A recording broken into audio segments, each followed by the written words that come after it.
kuvangavanga. Imana itugirire neza. Samusoni ngo arangije anyeganyeza za nkingi ngo inzu yose irariduka, ngo hari harimo abantu benshi cyane, bose barapfa ngo baruta bigeze kwica mu minsi yose. Imana iturengere. Ijambo ry'Imana twasomye ngo mwirinde uko mugenda mu Efeso mu bice byaho 5 umurongo wa 15 ugejeje kuri 21 ngo mwirinde uko mugenda nanjye ndimo. Twirinde, wirinde nanjye nirinde, umuto n'umukuru twese biratureba, umukire n'umukene twese biratureba, umukristo n'umudiyakoni, umuririmbyi twese biratureba. Twirinde uko tugenda,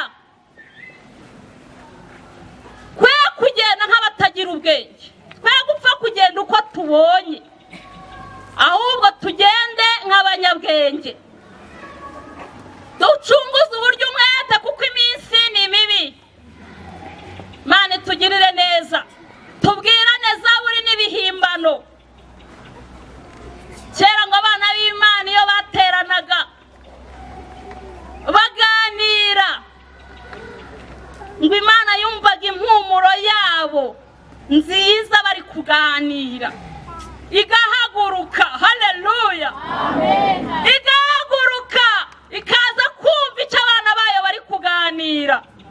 Ntabwo nzi ibiganiro dufite muri iyi minsi niba biri kunezeza Imana, ntabwo mbizi niba ibiganiro byacu biri guhumurira Imana, ngo tubwirane zaburi n'ibihimbano.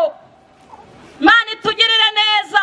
Ngo kandi ngo ducurangire Imana, ntabwo ari kuri ibi byuma, ibi ntawe utabicuranga, n'abapagani barabicuranga.